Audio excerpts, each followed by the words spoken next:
धूप बहुत तेज थी। आसमान से आग बरस रही थी। धरती की मिट्टी फटकर जगह जगह दरारें बन चुकी थी। पहाड़ों के बीच की घाटी बिल्कुल सूख चुकी थी। कहीं कोई पेड़ नहीं, न कोई छांव, बस सूनी बंजर धरती और तपता हुआ सूरज। लेकिन उस वीरान घाटी के बीच अचानक एक चमक दिखाई देती थी। एक छोटा सा जलकुंड, पानी का वह गड्ढा जैसे किसी चमत्कार से वहां बचा रह गया था। उसी जलकुंड के पास एक बुजुर्ग दादी बैठी थी। उनके चेहरे पर झुर्रियां थीं, लेकिन उनमें जीवन का उजाला झलक रहा था। सिर पर ओढ़नी, हाथों में मिट्टी के घड़े और चेहरे पर गहरी मुस्कान। उनके सामने एक बंदर बैठा था। बंदर की आंखों में कुतूहल था, जैसे वह दादी से कुछ सीखना चाहता हो। दोनों के बीच मानो कोई मौन संवाद चल रहा। घाटी में पहले हरियाली थी, पेड़ पौधे, नदियां और पक्षियों की चहचहाहट। लेकिन धीरे धीरे समय ने करवट बदली। बारिशें कम हुई, जंगल कटते गए और घाटी बंजर हो गई। लोग गांव छोड़कर दूर चले गए। केवल दादी ने अपना घर नहीं छोड़ा। वह बोली, धरती माँ को कभी अकेला नहीं छोड़ना चाहिए। अगर सब चले जाएंगे तो कौन देखभाल करेगा।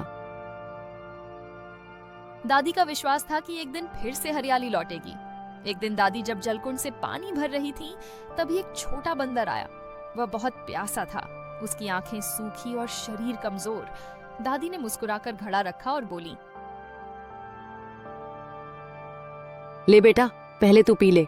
जीवन का आधार पानी ही तो है। बंदर झिझकते हुए आगे बढ़ा और पानी पीने लगा। उसने पहली बार किसी इंसान से इतनी दया देखी थी। उस दिन से बंदर रोज दादी के पास आने लगा। धीरे धीरे वह उनकी बातें समझने लगा। दादी उसे कहानियां सुनाती, धरती, पेड़ पौधे, इंसान और जानवरों के रिश्ते की।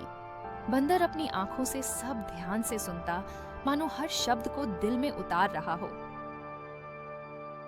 गर्मी बढ़ती गई, जलकुंड का पानी घटने लगा, घड़े खाली रहने लगे।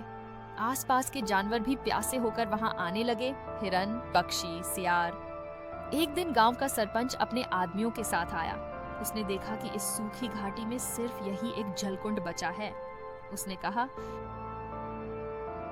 यह पानी सिर्फ हमारे खेतों के लिए होगा। इंसानों का हक पहले है। जानवरों को यहां से भगा दो। दादी ने दृढ़ आवाज में उत्तर दिया, पानी पर किसी एक का हक नहीं होता, यह सबका जीवन है। अगर तुम जानवरों को भगाओगे तो धरती का संतुलन बिगड़ जाएगा। सरपंच ने दादी की बात पर हंसते हुए कहा, बूढ़ी औरत, तू क्या जाने ये बातें। यह पानी अब हमारे काम आएगा। लेकिन तभी बंदर आगे बढ़ा और अपने साथियों को बुला लाया। दर्जनों बंदर पेड़ों से उतर आए और सरपंच के आदमियों को घेर लिया। डरकर वे सब भाग गए।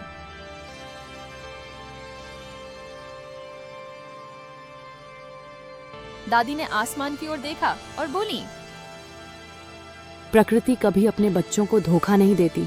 धैर्य रखो, एक दिन बादल जरूर लौटेंगे।